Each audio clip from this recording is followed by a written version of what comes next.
Hello students. तो आज class +1 unit number 2 kinematics के लेक्चर नंबर 32 में हमारा टॉपिक है freely falling motion in one dimension part 2। तो जैसा कि हमने अपने पिछले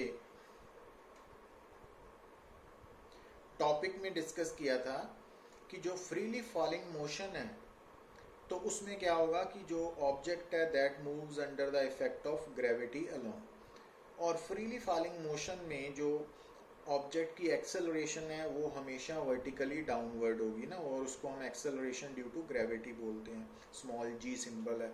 और near the surface of earth and for small vertical displacements जो फ्रीली फॉलिंग मोशन की एक्सेलरेशन है वो कांस्टेंट मान सकते हैं, और कांस्टेंट होने के कारण जो फ्रीली फॉलिंग मोशन है that comes under uniformly accelerated motion. Means freely falling motion को डिस्कस करने के लिए हम यहाँ पे यूनिफॉर्मली एक्सेलरेटेड मोशन की इक्वेशंस ऑफ मोशंस को यूज कर सकते हैं। और इसके साथ जब हम फ्रीली फॉलिंग मोशन की बात करते हैं तो freely falling motion may be in one dimension और टू डायमेंशन, बट यहाँ पर हम one dimensional freely falling motion की बात कर रहे हैं ना। तो freely falling motion in one dimension हमेशा अलोंग वर्टिकल स्ट्रेट पाथ होगा, तो वर्टिकल स्ट्रेट लाइन होगी। और वर्टिकल स्ट्रेट पाथ या वर्टिकल स्ट्रेट लाइन की दो ही डायरेक्शंस है, एक वर्टिकली अपवर्ड, दूसरी वर्टिकली डाउनवर्ड। अब वर्टिकली अपवर्ड और डाउनवर्ड होने के कारण आप इन प्रॉब्लम्स को सॉल्व करते वक्त एक डायरेक्शन को पॉजिटिव मानोगे तो जो वेक्टर क्वांटिटीज उस डायरेक्शन में है जिसको हमने पॉजिटिव माना तो वो प्लस लेंगे, और उसके ऑपोजिट वाली नेगेटिव होंगी ना। तो ये बातें याद रखनी है। और ये बात भी मैंने आपको पिछले लेक्चर में बताई थी कि फ्रीली फॉलिंग मोशन में ना जो वेलोसिटी है ऑब्जेक्ट की वो एक्सेलरेशन ड्यू टू ग्रेविटी के अलोंग भी हो सकती है और डिफरेंट भी हो सकती है ना। But in freely falling motion in one dimension में जो वेलोसिटी की डायरेक्शन है वो या तो along the direction of acceleration due to gravity होगी, मींस वर्टिकली डाउनवर्ड, या वर्टिकली अपवर्ड होगी ना। तो ये बातें याद रखनी है। अब यहाँ पे स्टेटमेंट को देखिए कि एक juggler maintains 4 balls in motion making each in turn rise to a height of 20 meter from his hand. कि कोई भी जो जगलर है वो 4 बॉल्स को मोशन में रख रहा है ना, और हर बॉल मैक्सिमम 20 मीटर हाइट तक जा रही है उसके हाथ से। ठीक है। अब find the velocity with which the juggler project these balls and the position of other 3 balls at the instant when the 4th ball is just leaving the hand of juggler। अब यहाँ समझिए आप, अब यहाँ पर आपको maximum height of each ball 20 metre दी हुई है ना। तो आपको जैसे पिछले लेक्चर में बताया था कि freely falling motion in one dimension में अगर कोई भी ऑब्जेक्ट वर्टिकली अपवर्ड थ्रो हो रहा है तो एच मैक्सिमम की वैल्यू u²/2g से आएगी ना। ये फार्मूला v² - u² = 2s से ही आया है।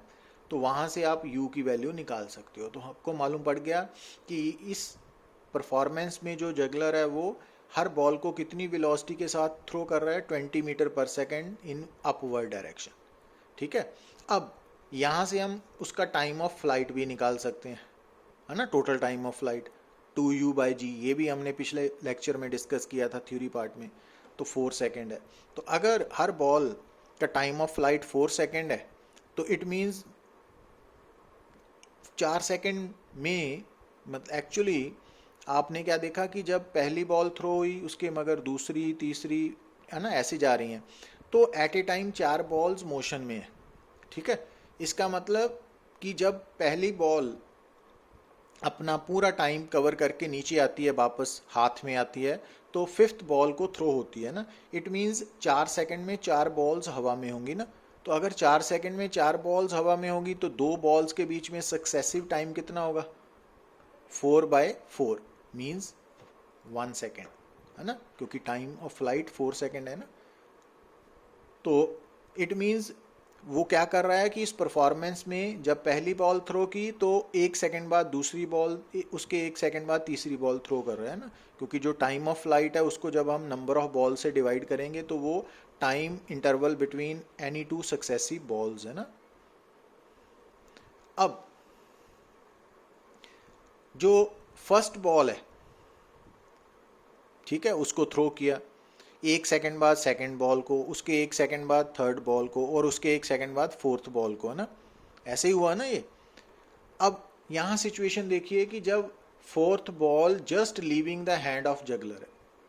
अब आप बात को समझिए कि जब फर्स्ट बॉल को थ्रो किया तो वो टाइम है 0 टाइम, है ना। अब जब सेकंड बॉल को थ्रो किया आफ्टर 1 सेकंड तो वो 1 सेकंड हो गया ना। अब जब उसने थर्ड बॉल को थ्रो किया तो कितने टाइम हो गया, 1 सेकंड बाद, तो 2 सेकंड हो चुके हैं। अब जो फोर्थ बॉल को थ्रो करने वाला है तो 3 सेकंड बीत, इट मीन्स जो पहली बॉल है उसको 3 सेकंड हो गए हैं हवा में। तो अब 3 सेकंड बाद उसकी हाइट को आप निकाल सकते हो, S is equal to u t plus half AT square formula use करोगे, और इस फार्मूला में टाइम 3 सेकंड लोगे और a की वैल्यू माइनस जी लोगे, है ना, u की वैल्यू +20 लोगे, तो वहां से आपको हाइट ऑफ थर्ड बॉल मिल जाएगी। और वो फर्स्ट बॉल की हाइट मिलेगी कब, जब फोर्थ बॉल जो है that is ready to throw. तो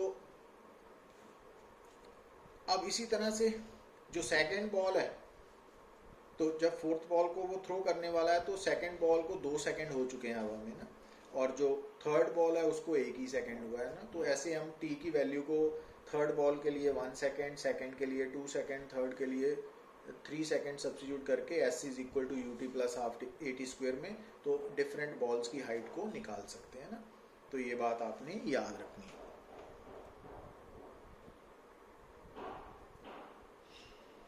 और यहाँ से एक बात और भी नोट करनी है कि क्योंकि total time of flight of each ball 4 second है, इसका मतलब मैक्सिमम हाइट तक पहुँचने का टाइम 2 सेकंड है ना।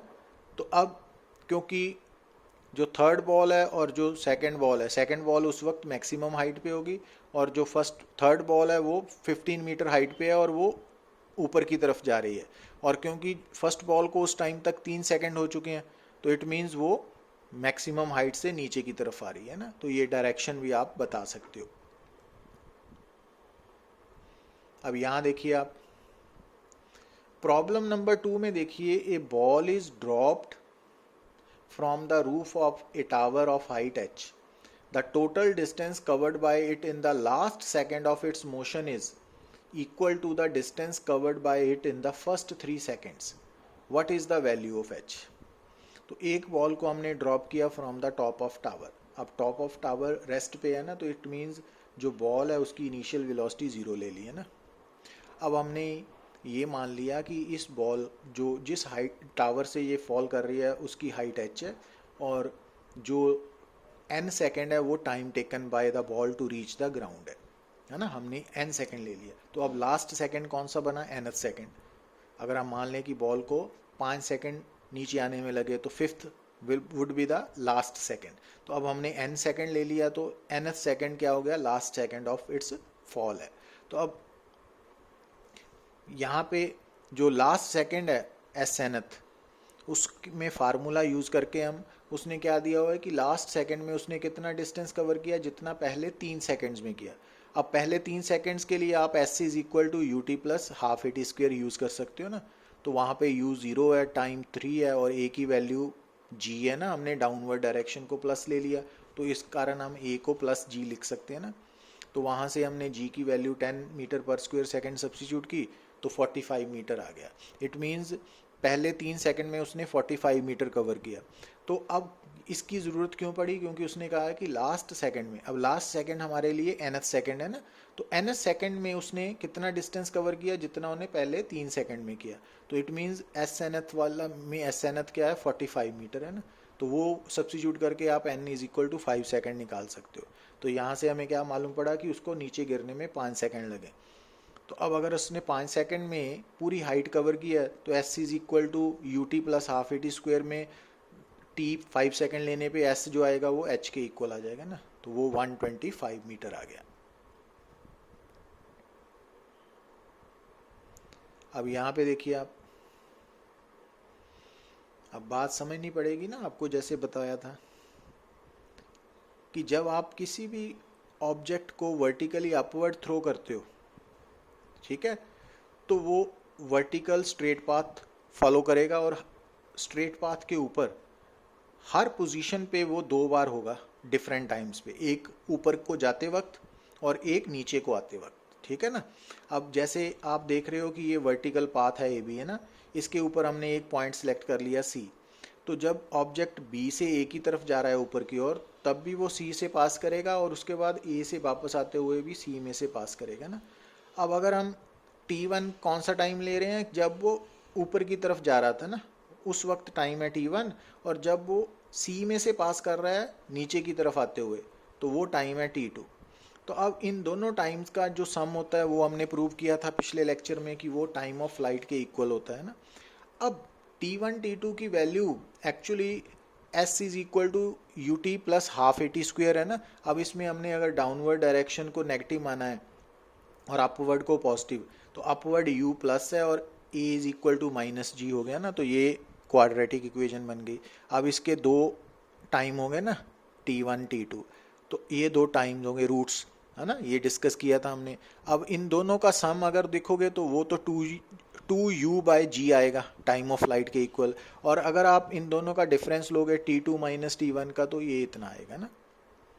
अब डिफरेंस में क्या है, देखिए ध्यान से देखिए, T2 माइनस T1 का मतलब है C से A और A से वापस C आने में कितना टाइम लगा,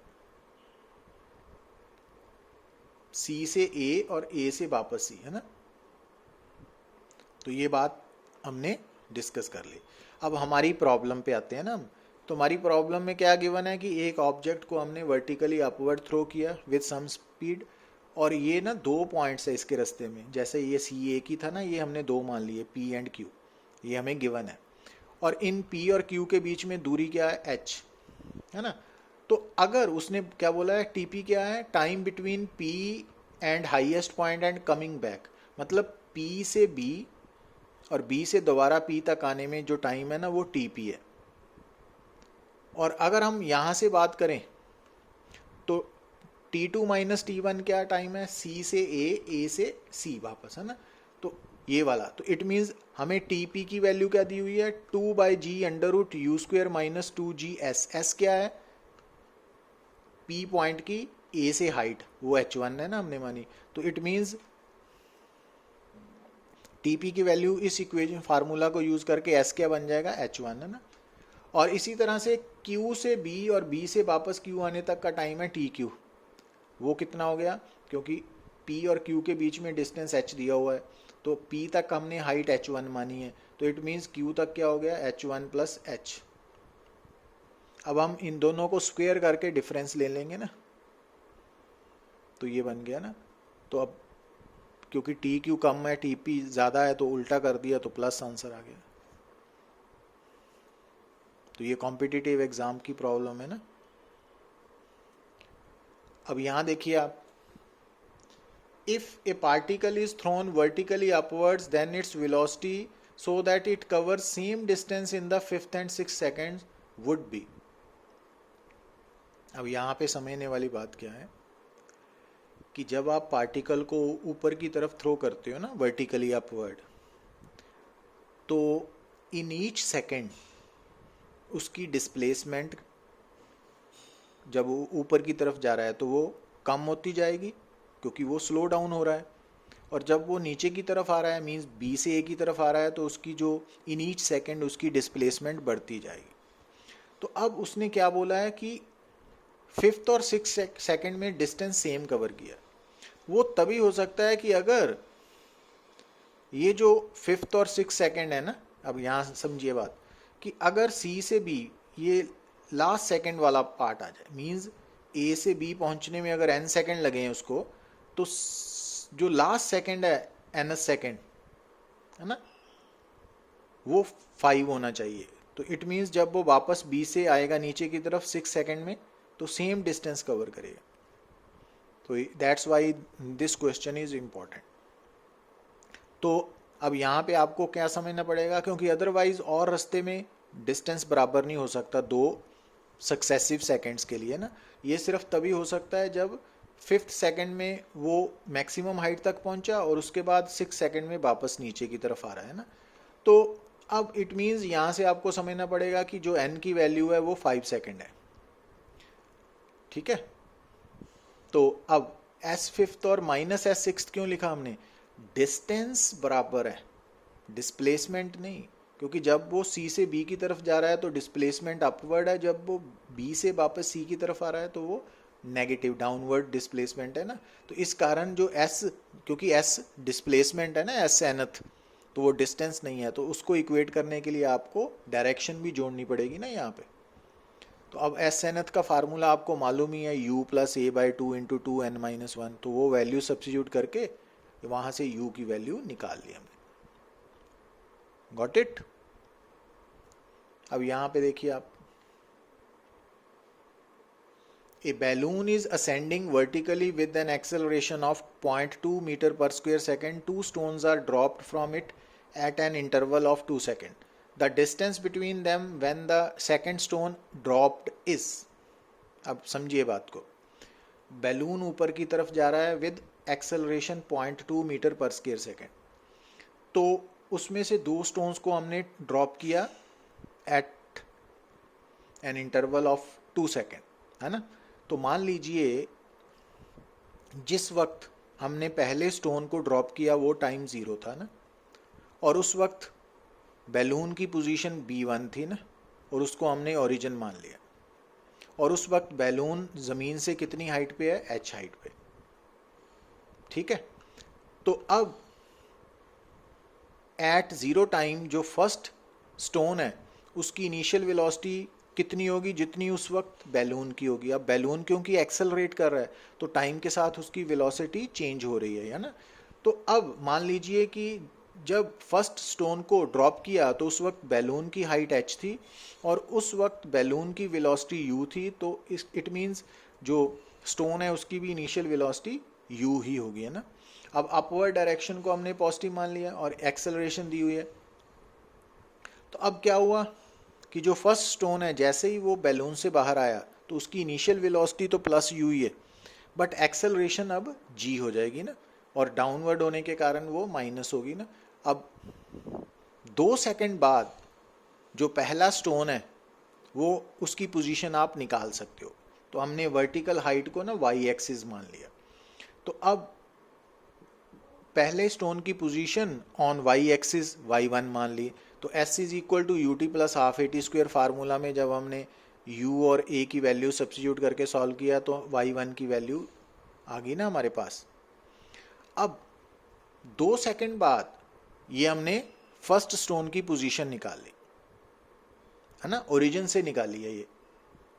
अब सेकंड स्टोन की पोजीशन कब निकालनी है? अब यहां ध्यान दीजिए कि 2 सेकंड बाद जो बैलून है वो अपनी पोजीशन बदल चुका है ना, वो वहां पे नहीं है, ठीक है ना। और 2 सेकंड बाद उसके अंदर जो सेकंड स्टोन है वो भी बैलून के साथ ही है, अभी उसने ड्रॉप होना ही है। तो इट मीन्स 2 सेकंड बाद जो सेकंड स्टोन है वो बैलून के साथ ही अटैच्ड है। तो इट मीन्स जो सेकंड स्टोन है ना उसकी 2 सेकंड बाद पोजीशन वही होगी जो बैलून की पोजीशन है। अब बैलून की पोजीशन कैसे निकालोगे आप? अब बैलून की 2 सेकंड पहले की इनिशियल वेलोसिटी मालूम है u, टाइम 2 सेकंड आ गया और एक्सेलरेशन अपवर्ड है दी हुई, वहाँ से आप बैलून की पोजीशन निकाल लोगे, और ये पोजीशन बैलून की है with respect to its position at time 0, है ना, ये वाली पोजीशन आ गई। अब यही पोजीशन जो 2 सेकंड बाद बैलून की है वही उस वक्त सेकंड स्टोन की भी है ना। तो अब y1 और y2 का डिफरेंस जो है ना वो दोनों के बीच में गैप दिखाएगा ना हमें। Got it?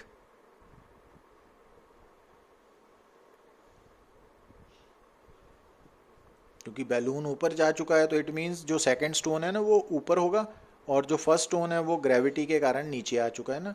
तो इस कारण जब आपने दोनों के बीच में गैप शो करना है तो आप y2 माइनस y1 ले सकते हो ना, वो हमने लिया हुआ है।